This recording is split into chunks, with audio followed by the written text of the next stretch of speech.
자, 사랑하는 성도 여러분, 여러분은 지혜를 어떻게 생각하십니까? 지혜. 예. 지혜. 누구나 딱 갖고 싶죠? 예. 그래서 기도하잖아요. 무슨 기도합니까? 자녀들을 위할 때. 예. 건강하게 기도합니까? 먼저, 지혜에 먼저 나오지 않으세요? 예. 건강하기도 하지만. 예.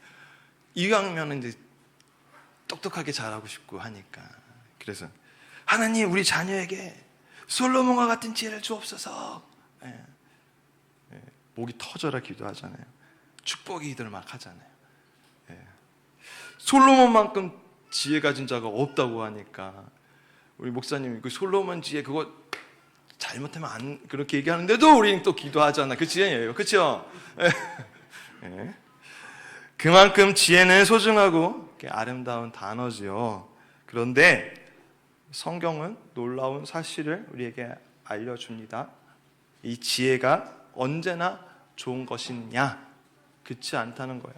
선하지 않은 면도 분명히 있다는 거죠. 지혜가 하나님 안에 있을 때는 생명을 낳지만 이 지혜가 하나님을 떠난 지혜가 되면 그가 꾀가 되고 꾀는 강교한 자가 됩니다. 강교한 자란 얘기입니까? 무슨 얘기입니까? 간사한 자, 교활한 자가 된다는 거죠. 예?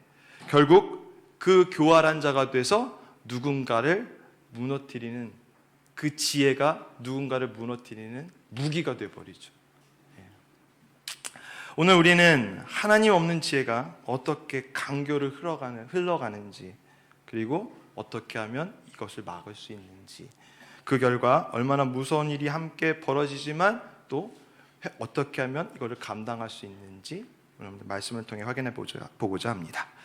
오늘 본론으로 들어가기 전에 오늘 본문에 나오는 인물들, 이 관계를 좀 이해를 돕고자, 물론 많은 분들이 계시지만 이제 또 초신자분도 계시니까 표로 잠깐 만들어봤어요. 엄청난 자기만의 표예요. 이거 얼마나 걸렸을 것 같습니까? 이거 만드는데 1시간? 얼마 안 걸렸어요. 대충 만들었으니까 보시기 편하라고. 지금 시므아하고 다윗이 나오죠. 이 사람들이 아버지예요. 이 아버지가 누구냐? 이새예요. 오늘 이새는 안 나와요. 근데 이사의 형 얘기가 나와서 제가 그냥 기록한 거예요. 그러니까 이새가 있는데 이새 아들이 여러 명이 있는데 그 중에 다윗과 시므아가 있다는 거예요. 다윗은 여러 명과 결혼을 했는데 오늘 2명만 얘기할게요. 아히노암이랑 결혼을 해서 암논이라는 애를 낳았어요. 그리고 다윗은 또 마아가란 여자랑 결혼해가지고 압살롬인가 다말을 낳았어요. 그리고 형 시므아는 어떤 여자랑 결혼했겠죠. 그래서 요나답이라는 아이를 낳았어요. 자, 그러면 암논과 압살롬과 다말은 형제입니까? 아닙니까?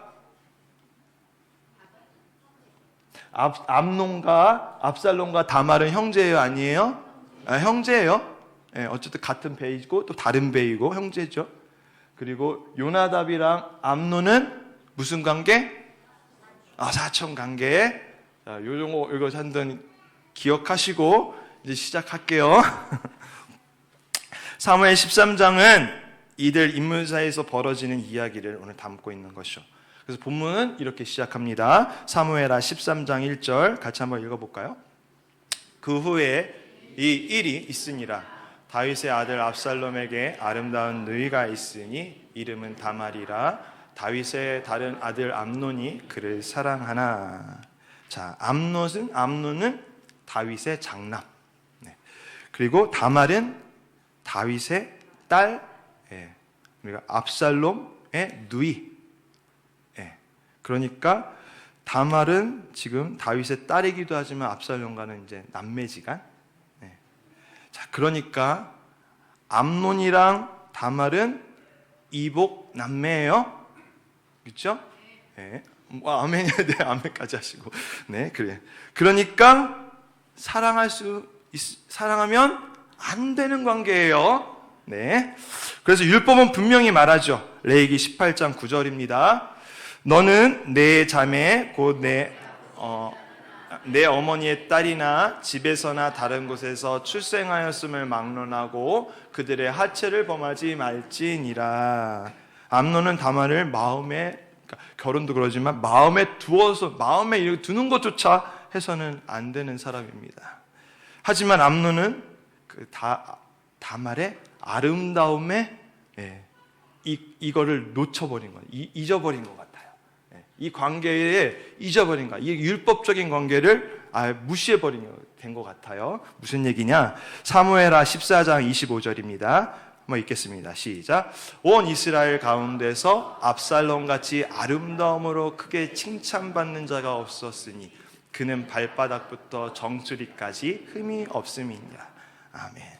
지금 다말은 압살롬이랑 남매지간이에요. 엄마가 같아요. 근데 압살롬은 어떻게 지금 얘기를 합니까? 아름다움으로 크게 칭찬받는 자가 없다.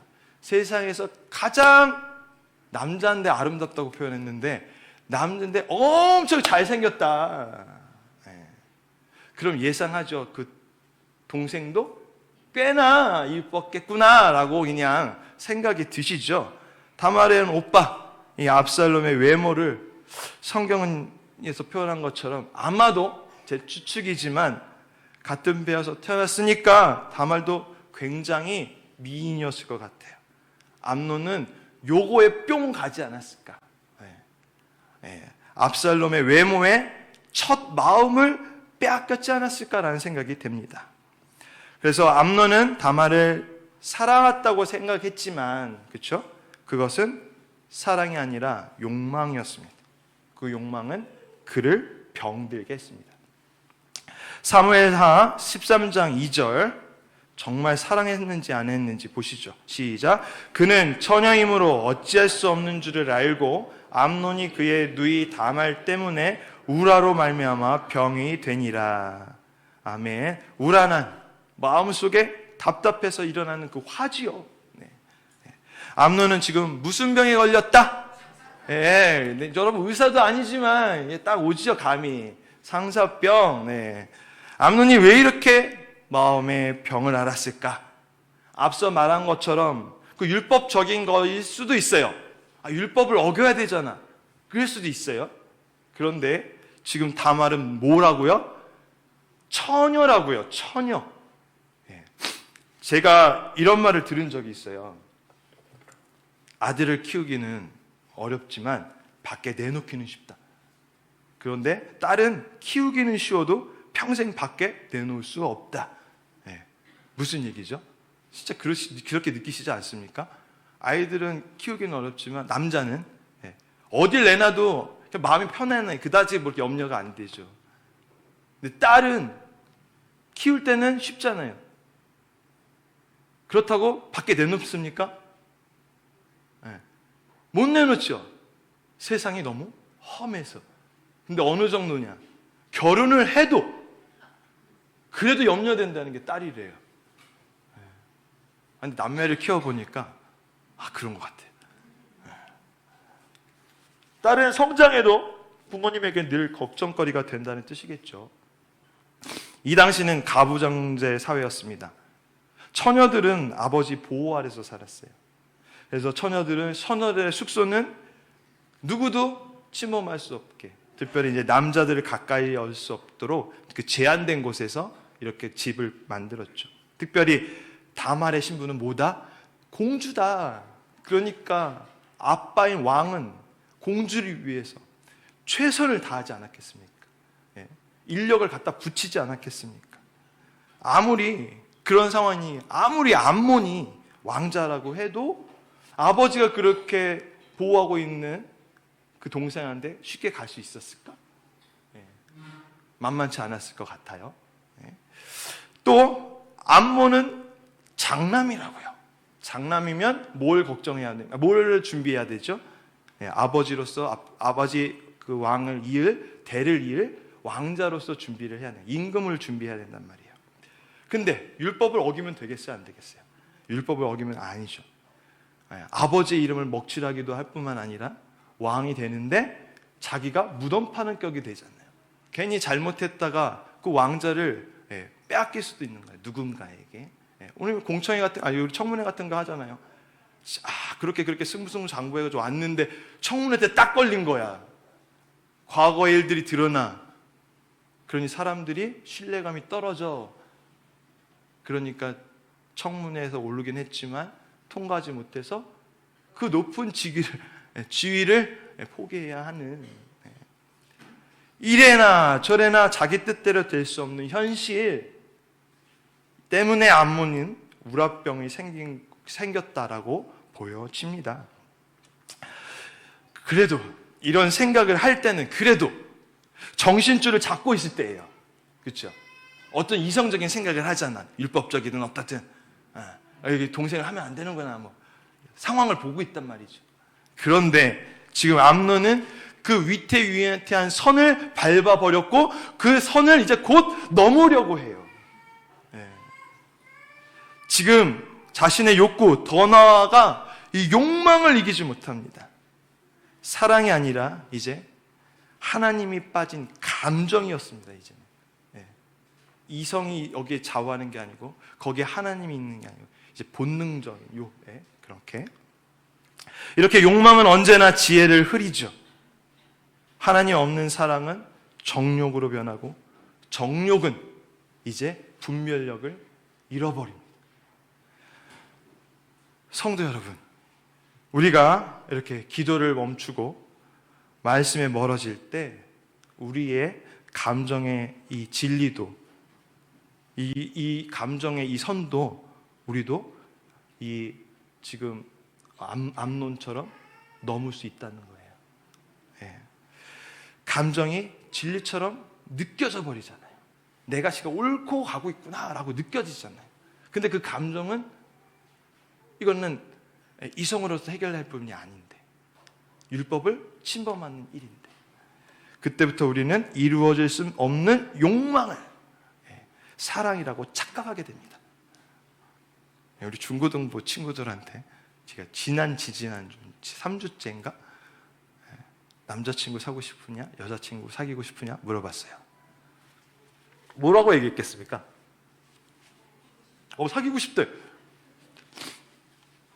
그런데 그냥 좀 순수해 보이는 애 있잖아요. 지가 무슨 사랑을 알아 이렇게. 그런 애도 여자친구가 갖고 싶대. 여자친구 사귀고 싶대.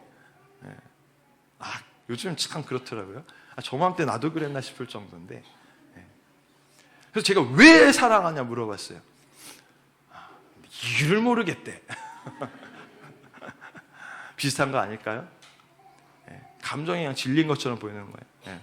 저는 주변에 그런 친구들이 사귀니까 자기도 덩달아 살아야 하는 것처럼 안 사귀면 이상해지니까 왜 쟤네들이 저럴까? 그냥 저 개인적으로 이제 해석을 해봤는데 하여튼 그렇고 지혜는 하나님 안에 있을 때만 이렇게 아름다운 빛을 냅니다.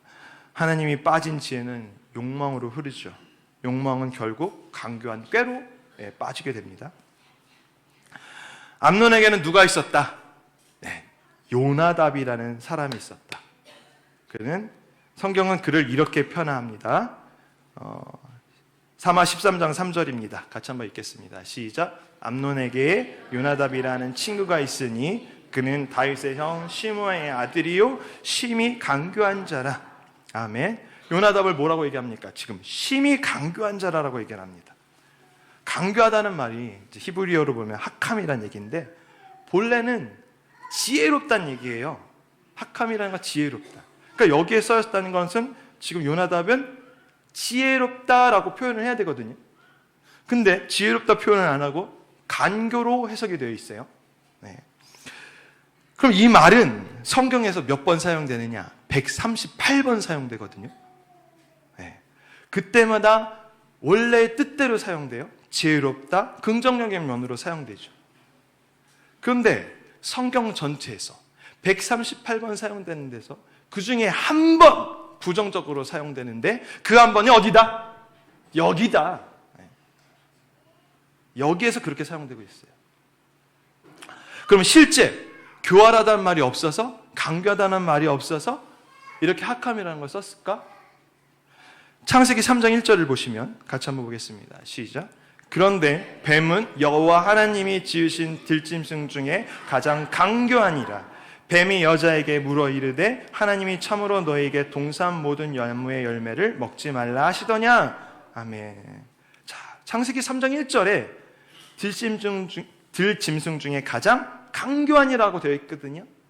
그 말은 강교라는 말이 여기에 있어요. 아름이라는 건데 이 원뜻이 교활하다, 술수를 쓰다라는 뜻이에요. 그러니까 이 교활하다는 술수랑 이 아름이라는 말을 쓰면 돼요.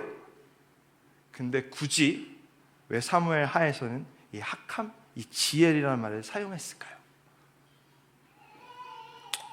왜 강교로 그리고 해석을 했을까요? 제가 생각한 거 여러분에게 말씀드리면 지금 요나답의 행동이 어떻습니까? 지금 요나답의 행동이 창세기 3장에 말씀을 왜곡해서 인간이 하나님을 반역하게 했잖아요. 그렇죠? 누가? 뱀이. 인류의 죄악의 시작에 불을 질렀던 게 그 뱀이에요. 창세기 3장의 뱀 같을 정도로 지금 요나답의 행동이 뭐하다? 악하다라는 걸 얘기하고 싶지 않았을까? 예. 악한 행동이었음을 나타낸 것 아니겠습니까? 네? 또한 우리가 갖고 싶은 지혜에도 무슨 면? 양면이 있다. 이거는 잠언서에서 보면 설명이 되거든요. 잠언서 3장 7절입니다. 같이 한번 읽겠습니다. 시작. 스스로 지혜롭게 여기지 말지어다. 여호와를 경외하며 악을 떠날지어다. 아멘. 지혜의 핵심은 하나님을 경외하는 마음이에요. 경외하는 말이 무슨 얘기예요? 공경도 하지만 저분을 두려워하는 마음도 있어야 되는 거예요. 그러니까 마냥 좋다고 달려들 게 아니에요. 왜? 선은 지켜야 되니까. 이 선을 넘으면 안 된다니까요. 자, 그러면 하나님이 없는 지혜는 그러니까 강교로 변한다는 거예요. 히브리어 단어 하나로 이렇게 그 지혜를 설명해 주는 거죠. 양면이 있다. 지혜도 좋지만 그 정점에는 아니면 저 끝자락에는 선을 넘어서는 안 돼. 여호와를 경외하는 것처럼 그렇게 생각해야 돼. 요나답은 암몬의 사촌이자 친구였어요. 일단 사촌이었죠. 그런데 친구라고 표현이 되어 있어요. 성경은 이들 관계를 평범한 친구로 말하지 않아요. 여기서 친구도 그냥 단순하게 친구가 아니라 정말 치밀한 동료이자 조언자로 해석을 할 수 있거든요. 그러니까 요나답은 암몬의 속마음을 들고 어떻게 이렇게 속마음을 들었을 때 어떻게 대처해야 했느냐. 정말 친밀한 친구였다면, 친밀한 동료였다면, 사촌을 넘어서 평범한 친구를 넘어서 그리고 실제적으로 그렇게 조언해 주시는 조언자로 여겼다라면 지금 요나답은 암몬의 행동에 어떻게 답변을 했었어야 이게 정말 올바른 조언자였냐는 거예요. 네. 암논을 살리는 말을 해줘야 그가 잘못된 생각을 했을지라도 저렇게 막 울어가가지고 어찌할 줄을 모르는 저들에게 정말 다독거리면서 옳은 결정을 내리도록 도와야 했는데 지금 암논이 고통스러워하는 이유를 알았지만 그를 멈추게 했느냐. 사무엘하 13장 5절 같이 한번 읽겠습니다. 시작. 요나답이 그에게 이르되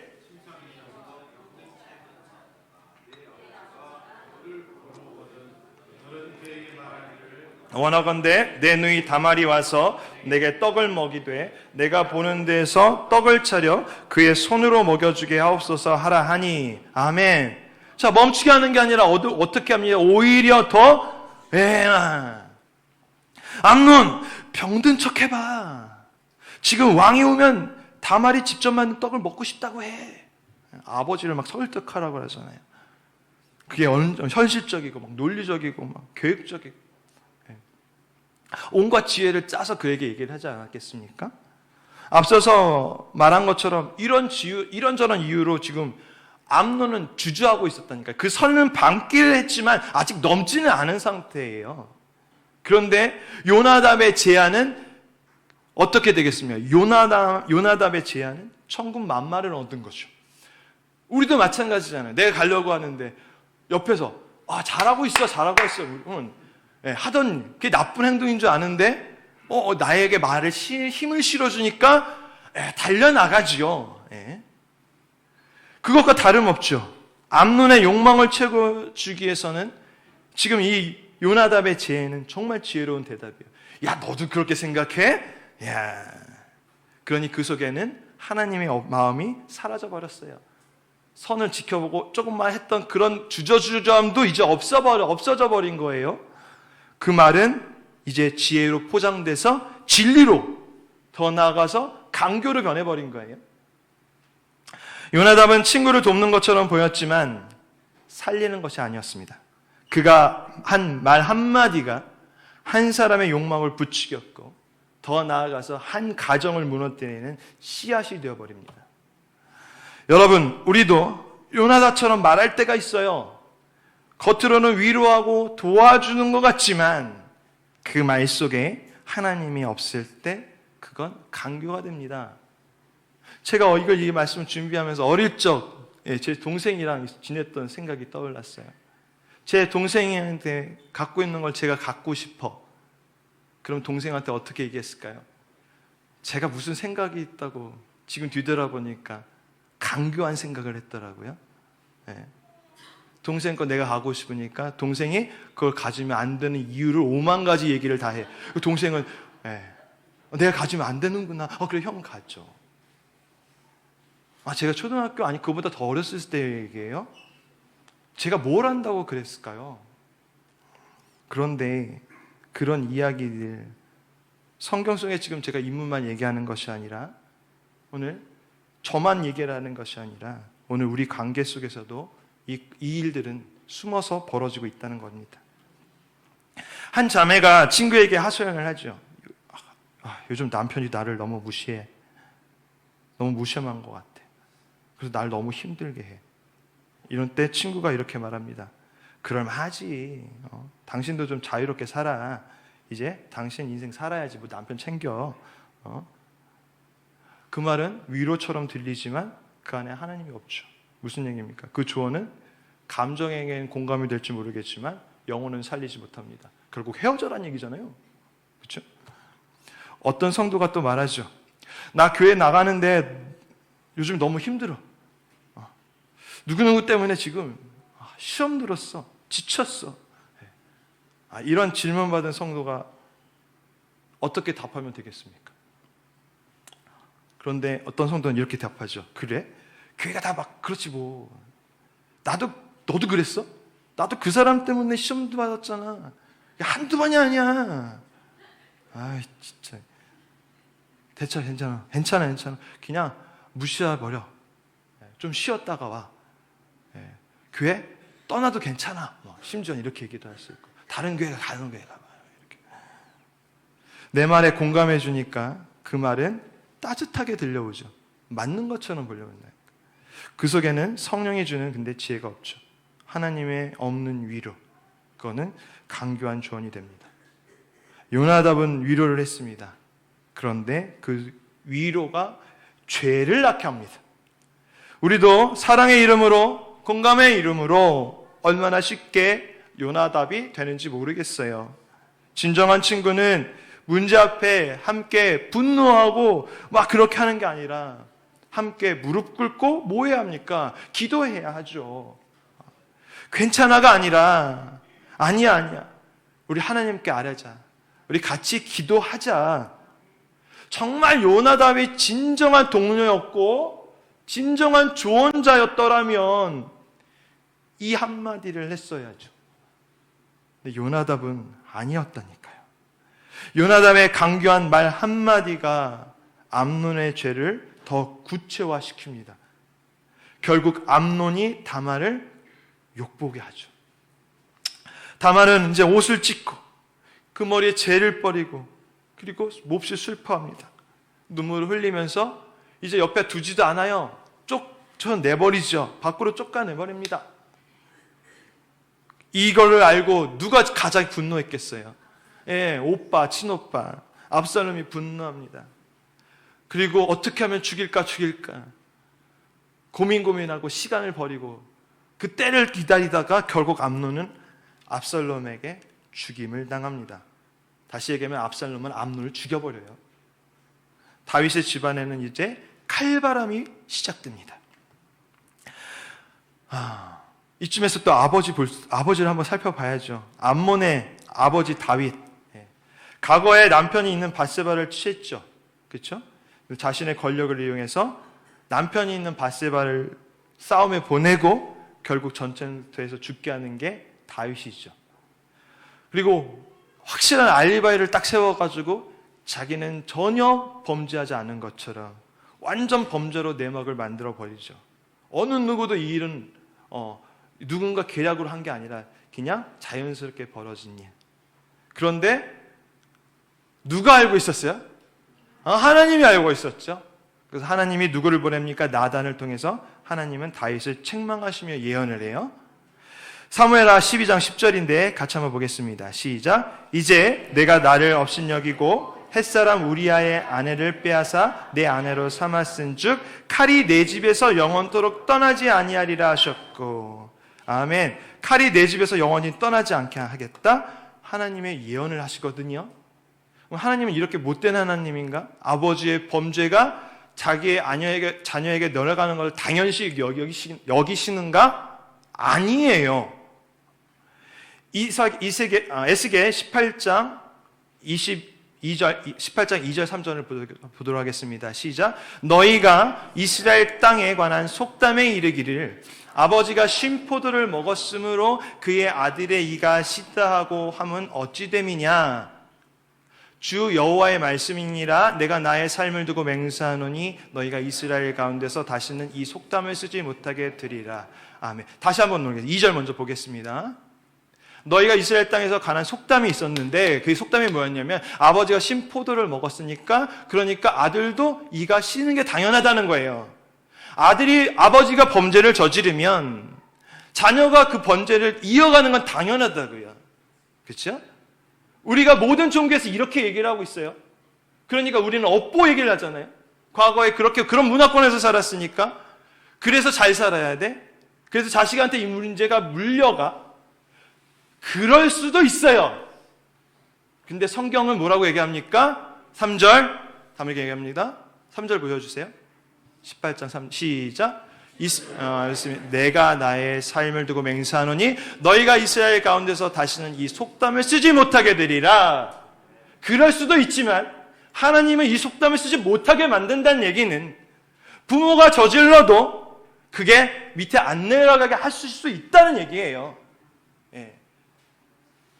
그렇게 얘기한다고 치면 지금 다윗은 죄를 저질렀어요. 밧세바를 남의 여자를 취했다고요. 권력을 이용해서. 근데 그 모습을 누가 지금 담고 있죠? 암논이 담고 있다고요. 그래서 예언을 하잖아요. 나단이 칼이 내 집에 영원토록 떠나지 아니하리라. 그 예언이 될 수도 있고 안 될 수도 있었다고요. 근데 안 될 수도 있었다는 거예요. 이 예언은 예언으로 끝날 수도 있었다고요. 그런데 하나님의 예언이 실행돼 버려요. 무엇 때문에? 요나답의 한마디, 이 한마디 말이 그 가문을 살릴 수 있었는데 오히려 그의 한마디 말이 그 가문을 죽여버립니다. 시작을 만든다니까. 죽이는 시작을 만든다니까요. 가만히 있으면 중간이라도 가지. 정말 친밀한 친구라고 조언자라고 한 조언이 그냥 중간이라도 말 한마디 않고 가만히 있으면 되잖아. 그러면 이런 희생을 치르지 않았잖아.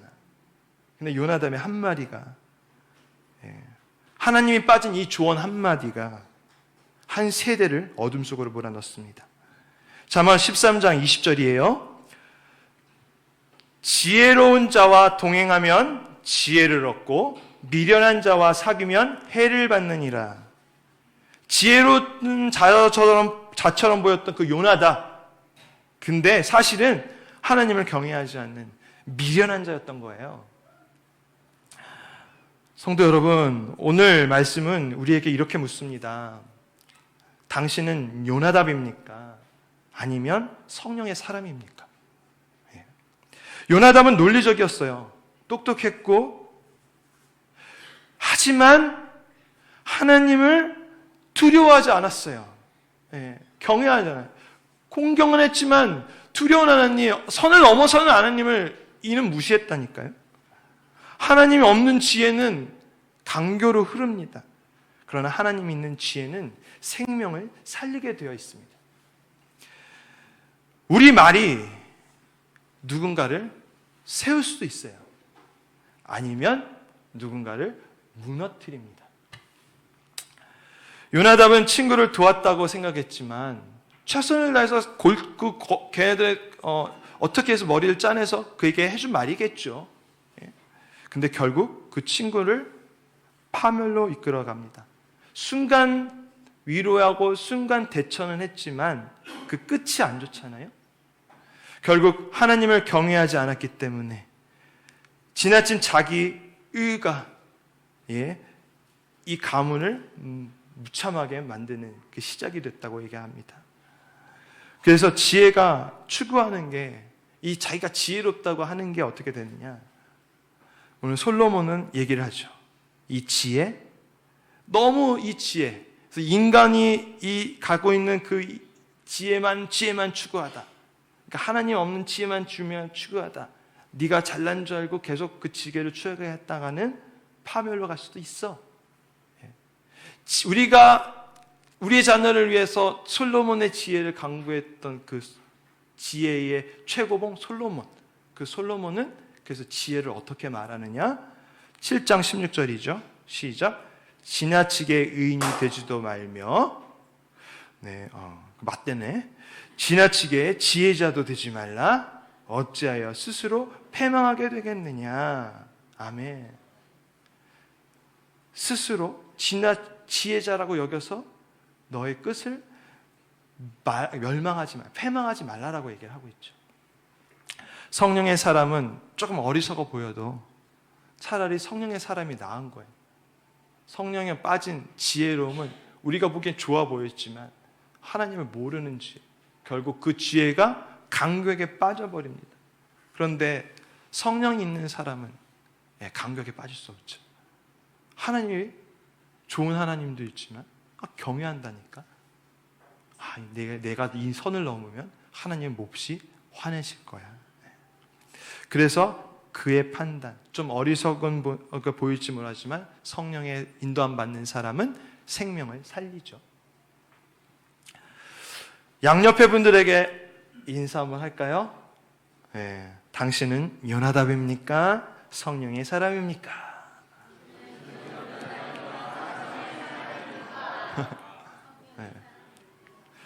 성령의 사람은 사람을 세우는 말을 합니다. 강구한 사람은 사람을 무너뜨리는 말을 합니다. 양옆에 분들에게 다시 한번 인사합시다. 사람을 세우는 말을 하는 성령의 사람이 됩시다. 아멘. 요나답의 말 한마디가 한 가정을 찢어버렸습니다. 그러나 성령의 말 한마디가 교회를 세우기도 합니다. 자, 사도행전 11장에 안디옥 교회가 세워지죠. 안디옥 교회가 세워지는데 이 안디옥 교회에 이제 예수 그리스도를 갓 믿는 사람들, 특별히 이방인들, 이들이 막 몰려오는 거예요. 그 이들이 몰려오면 누가 또 가만히 있겠습니까? 이때 사단이 이들을 가만히 두지 않죠. 우리가 지금 새로운 분들을 기도하지만 이 새로운 분들이 영적인 싸움 하기에 너무 힘드시잖아요. 근데 교회가 세워졌어, 안디옥 교회. 그러니까 이방인들이 와 잘 정착할까? 지금은 믿음 내려서 뿌리려고 하겠지만 우리는 알잖아요. 그렇죠? 이들을 분명히 사단이 공격하고 주변에 많은 사람들이 성장하지 못하게 만들 거야. 여러분도 아시잖아요. 그렇죠? 그러니까 우리 알았다고요. 이 당시에도 알았다고요. 그러니까 이들을 지도할 사람이 필요해. 근데 아무나 보내겠습니까? 정말 뽑아서 보낸 사람이 누구? 바나바. 그래서 바나바를 파송합니다. 바나바는 그러면은 이 상황을 어떻게 대처했을까? 사도행전 11장 23절, 24절 같이 한번 읽겠습니다. 시작. 그가 와서 하나님의 은혜를 보고 주와 함께 머물러 있으라 권하니, 다시 바나바는 착한 사람이요 성령과 믿음이 충만한 사람이라 이에 큰 무리가 주께 더하여 지더라. 아멘. 우리 현대인의 성경은 어떻게 표현하냐면요, 바나바는 가서 하나님의 은혜로 많은 사람들이 믿게 된 것을 보고 기뻐하여 모든 사람에게 굳센 마음으로 언제나 주님만 의지하라고 격려하였다. 그는 성령과 믿음이 충만한 착한 사람이었다. 그래서 많은 사람이 주님을 믿게 되었다. 아멘. 바나바가 지혜롭다고 얘기 안 합니다.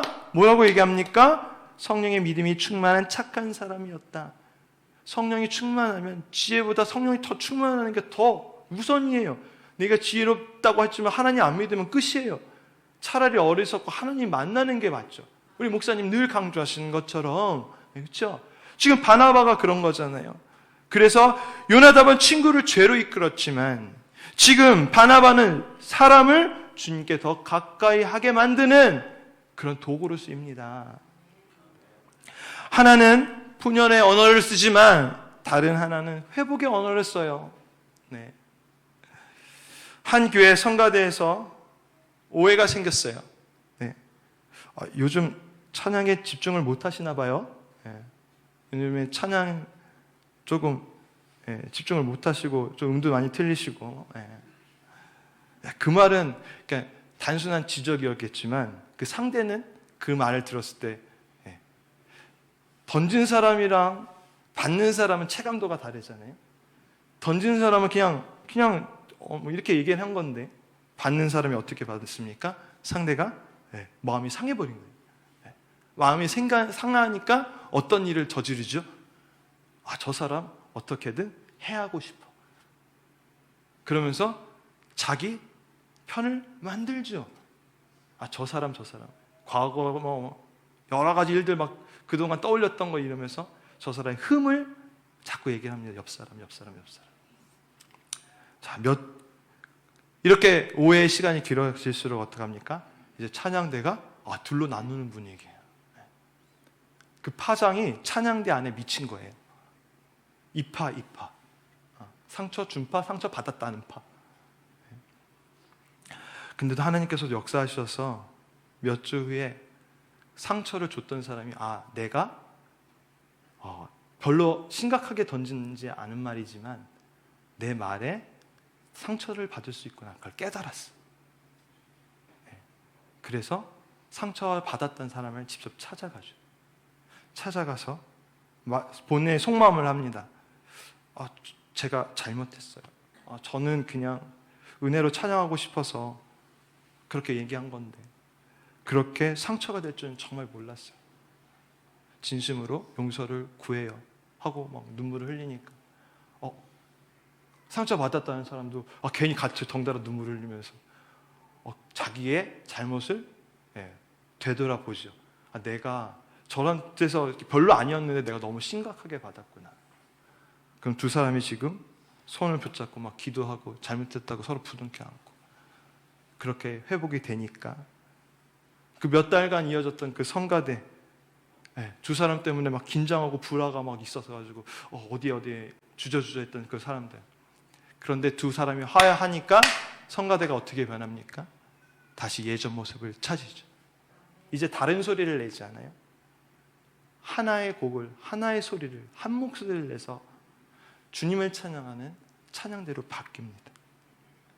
요나답의 말 한마디가 이렇게 공동체를 찢어버렸지만 성령의 말 한마디는 공동체를 다시 꿰맵니다. 사랑하는 여러분, 요나답의 말은 가정을 무너뜨렸어요. 성령의 말은 교회를 세웁니다.